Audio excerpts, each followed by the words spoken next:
सहित जो अवस्था बनी संसार में, बस उसी को हम मानते मैं हूं।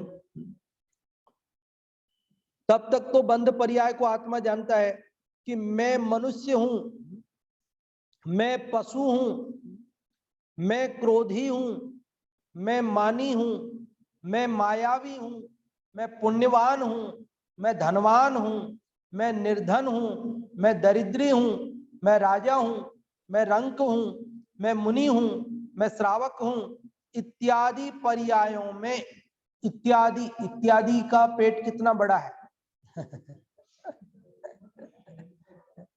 इत्यादि में एक शब्द में कितनी अवस्थाएं ले ली उन्होंने,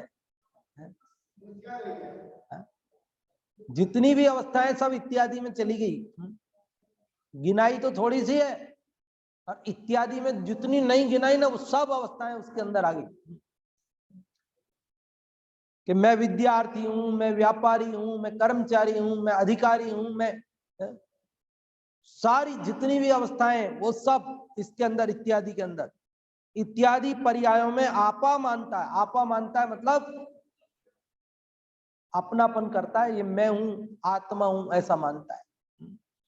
इन पर्यायों में लीन होता है तब मिथ्या दृष्टि है, इन पर्यायों में लीन होता है तब मिथ्या दृष्टि है, अज्ञानी है, इसका फल संसार है, उसको भोगता है।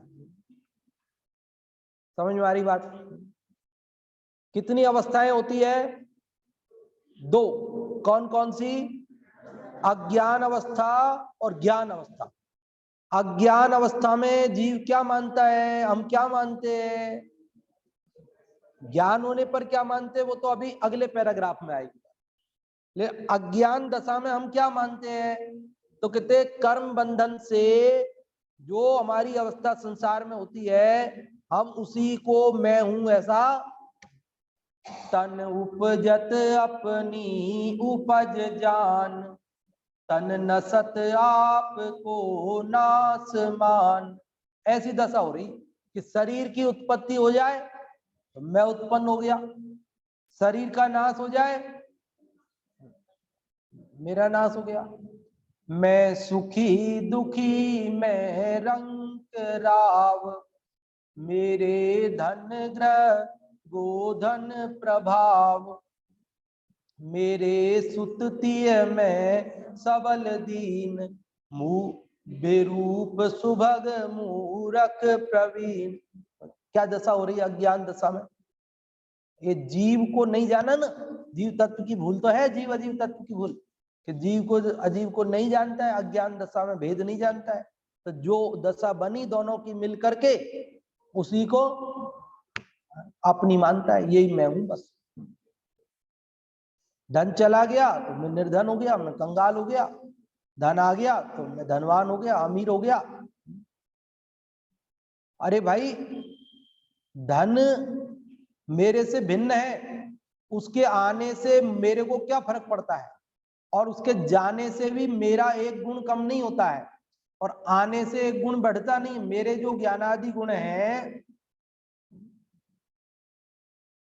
जो मेरा है वो कभी जाता नहीं है, और जो जाता है, चला जाता है, आ जाता है, वो मेरा है नहीं। इसका मतलब जो आ रहा है जा रहा है, मतलब जो अपना है वो तो ना तो जा सकता है ना आ सकता है, वो तो है, सदा काल है वो तो। लेकिन अज्ञान अवस्था में कर्म के उदय से संयोग आते हैं, जाते हैं, मिलते हैं, बिछुड़ते हैं, और उनको हम क्या मानते हैं? अपना मानते हैं, ये मैं हूं ऐसा मानते हैं। क्या कह रहे हैं, क्या मानते हैं हम? क्या मानते हैं कि बंध पर्याय को आत्मा जानते हैं। मैं मनुष्य हूं। अब मनुष्य किसका नाम है बताओ? ये शरीर का नाम है ना, आत्मा का नाम है। ये शरीर मनुष्य का है और हम अपने को मनुष्य मान रहे हैं। और पशु, पशु किसका नाम है? वो कपड़ा ही तो है, वो ड्रेस है, वो तो नाटक में पहन लेते हैं ना, कि बालक ही खरगोश बन जाता है, बालक ही पेड़ बन जाता है, बालक ही जो है हाथी बन जाता है, सब बन जाता है। ड्रेस बदलता रहता है। तो ऐसे ही आत्मा ही ये सब शरीरों को कर्म के उदय से धारण करता है और वो अपने को क्या मानने लगता है, मैं मनुष्य हूं, मैं पशु हूं, मैं क्रोधी हूं। क्रोध क्या है? वो मेरा स्वभाव है क्या? वो तो विभाव है। वो सदा रहने वाला है क्या? हमेशा रहेगा? क्रोध हमेशा रह सकता है? चलो मैं आपसे कहूं अभी गुस्सा करके बता दो, देखा अभी करके बता दो। जो व्यक्ति गुस्सा करता हो ना, खूब गुस्सा करता हो, खूब गुस्सा आता हो, उससे भी आप कहो कि हम कहें तब करके बताओ, हम कहें तब करके बताओ। चिल्ला लेना अलग बात है, अंदर से गुस्सा आना अलग बात है। कर सकता है? नहीं कर सकता। और जब अज्ञान दशा होती है तो वो जो आ रहा है तो क्षणिक है, विकार है, उसको क्या मान लेता है वो, मैं हूं ऐसा मान लेता। और ज्ञानी क्या जानते हैं, अरे ये आने जाने वाली चीज है ना, वो मैं नहीं हूं, ये आने जाने वाली चीज है, ये मैं नहीं हूं। कर्म के उदय के निमित्त से विभाव पैदा हुआ है, हुआ भले आत्मा में पर आत्मा का नहीं है। मैं इस रूप नहीं हूं, मैं इससे भिन्न हूं, ऐसा जानता हूं। वो तो बड़े दादा सुनाते थे, जो तो आपको मालूम है ना अच्छे से है।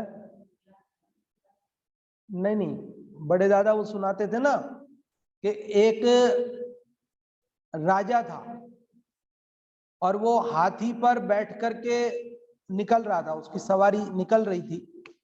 तो रास्ते में एक शराबी व्यक्ति बोलता है, ए हाथी वाले, हाथी बेचेगा? राजा हाथी पे निकल रहा है, तो एक शराबी व्यक्ति बाजार में शराब के नशे में क्या बोलता है, ए हाथी वाले, हाथी बेचेगा? राजा ने देखा नशे में है, अभी क्या बात करना इससे, अभी क्या बात करना, नशे में है तो होशो हवस में नहीं अभी। लेकिन सैनिकों को इशारा किया कि इसको बंद कर दो अंदर, कल पेश करना दरबार में। और उसको पकड़ ले गए सैनिक। अगले दिन दरबार में 10 बजे पेश किया गया। तो उसने कहा, महाराज हाथी खरीदना है ना तेरे को,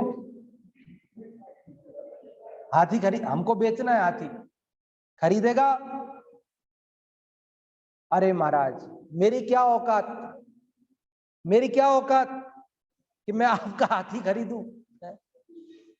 नहीं, कल तो भरे बाजार में सबके सामने बोलता था, हाथी वाले हाथी बेचेगा, हमें बेचना है, बोल कितने में लेगा? कि महाराज कैसी बात करते, हाथी खरीदने वाला तो हाथी खरीदने वाला तो गया, वो तो नशा बोल रहा था, शराब बोल रही थी, और वो तो उतर गई, नशा उतर गया। अब कौन हाथी खरीदे? ऐसे ही ये क्रोध, ये मान, ये विकार, ये तो आते और चले जाते, ये मैं नहीं हूं। और हम अज्ञान दशा में उनको ही मैं हूं ऐसा मान लेते हैं। मैं मान लेता हूं मैं क्रोधी हूं, मैं मानी हूं। अपन तो बोलते हैं मेरे से सावधान रहना, मेरे को बहुत गुस्सा आता है। जैसे कोई बहुत अच्छा काम होता तो ऐसे अपन कहते हैं मेरे को बहुत गुस्सा आता है, सावधान रहना। इसका मतलब जैसे कोई अपन कोई बहुत अच्छा काम करते हो, ऐसा ऐसा बताते हैं। मैं क्रोधी हूं, मैं मानी हूं, मैं मायावी हूं, मैं पुण्यवान धनवान हूं। बोलो पुण्य का उदय सदा रहेगा? पुण्य का उदय सदा रहता है, और गरीब सदा रहता है, गरीबी सदा रहेगी। मैं राजा हूं, मैं रंक हूं, बोलो राजापना सदा रहेगा और रंकपना वो भी नहीं रहेगा।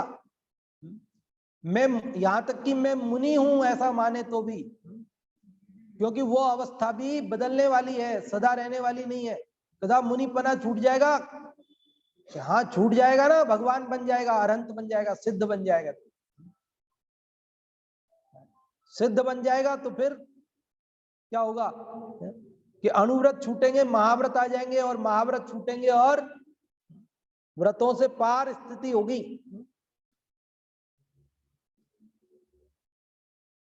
अज्ञानी है, क्या कह रहे हैं, मुनि हूं, श्रावक हूं इत्यादि पर्यायों में आपा मानता है, इन पर्यायों में लीन होता है, तब तो क्या है, वो मिथ्या दृष्टि है, अज्ञानी है। और इसका फल क्या है, ऐसी मान्यता का रिजल्ट क्या है, परिणाम क्या आएगा, तो संसार। तो मुक्ति, मुक्ति किसका, किस मान्यता का फल आएगा, तो कह रहे हैं कि जब जिनमत के प्रसाद से, किससे, जब जिनमत के प्रसाद से जीव अजीव पदार्थों का ज्ञान होता है, भेद ज्ञान कर लिया ना कि जीव अलग है, शरीर अलग है, आत्मा अलग है, ऐसा भेद ज्ञान, जीव अजीव पदार्थों का ज्ञान होता है, तब स्वपर का भेद जानकर ज्ञानी होता है।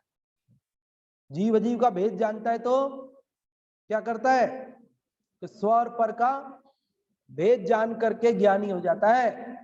तब इस प्रकार जानता है कि मैं शुद्ध ज्ञान दर्शन स्वभावमयी चेतना स्वरूप, जब उसने शरीर से भिन्न अपने को कैसा माना कि मैं तो ज्ञान दर्शन, शुद्ध ज्ञान दर्शनमयी चेतना स्वरूप हूं, अन्य मेरा कुछ भी नहीं है, ये शरीर, ये संयोग, ये विकार, ये कर्म, ये सब मैं नहीं हूं, मैं तो इन सब से भिन्न क्या हूं, क्या हूं, चेतना स्वरूप, शुद्ध ज्ञान दर्शनमयी चेतना स्वरूप। जब भावलिंगी निर्ग्रंथ मुनिपद की प्राप्ति करता है, ऐसा ज्ञानी जीव आगे बढ़ता है, मुनिपद को धारण करता है, तब यह आत्मा, आत्मा ही में अपने ही द्वारा अपने ही लिए विशेष लीन होता है। वहां मूल में 3 विभक्ति थी, यहाँ हिंदी में 4 विभक्ति हो गई। आत्मा, आत्मा में अपने ही द्वारा और अपने ही लिए, एक द्वारा, तृतीय विभक्ति और आ गई। आत्मा, आत्मा में, आत्मा के द्वारा, आत्मा के लिए।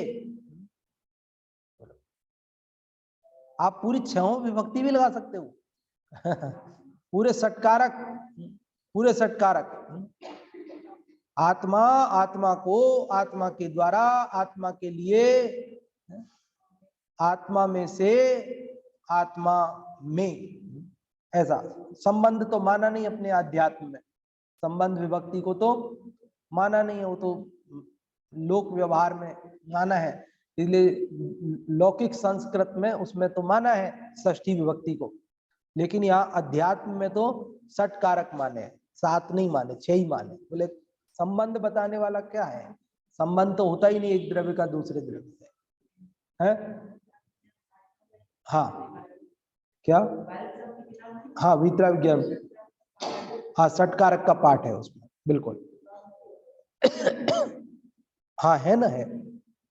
तो यहाँ कह रहे हैं कि जब भावलिंगी निर्ग्रंथ मुनिपद की प्राप्ति करता है, तब यह आत्मा, आत्मा ही में अपने ही द्वारा अपने ही लिए विशेष लीन होता है, तब निश्चय सम्यक चारित्र स्वरूप होकर अपना ही ध्यान करता है, यही सम्यक चारित्र है निश्चय, और यही ध्यान है, तब ही साक्षात मोक्ष मार्ग में आरूढ़ सम्यक ज्ञानी होता है, और इसका फल निर्वाण मुक्ति है, इस प्रकार जान।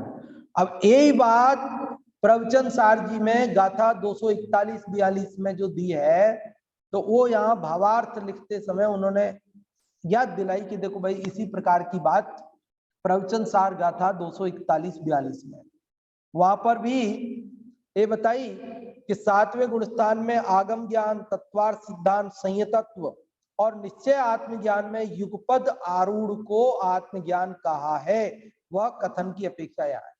मतलब उसको आत्मज्ञान मतलब केवल आत्मज्ञान, उसके पहले बोले उसकी श्रद्धा भी हो तत्वार्थ सिद्धांत, और उसका ज्ञान आगम ज्ञान और संयत, अभी समझ लीजिए बाहरी जो व्यवहार चारित्र कहेंगे जिसको मान लीजिए, और आत्मज्ञान आत्मा की लीनता।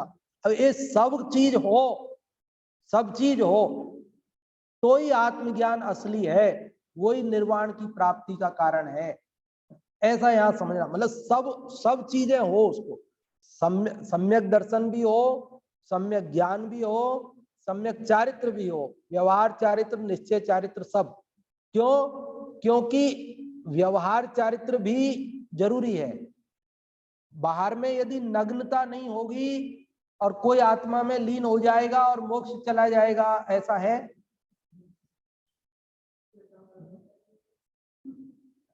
दिगंबर मत में तो ये मान्यता नहीं, तो इसलिए वो केवल निश्चय चारित्र को, केवल आत्म ध्यान को, आत्मज्ञान को पकड़े और फिर व्यवहार चारित्र को बिल्कुल उड़ा देवे, तो वो भी बात जमने वाली नहीं है। क्योंकि बाहर में नग्नता भी होगी ही होगी, निर्वाण जाएगा तो मुनि बने बिना नहीं जाएगा। तो एक इसलिए संयत तत्व शब्द डाला, संयत, और श्रद्धा ज्ञान वो तो है ही, और आत्मलीनता, और ये सब होगा।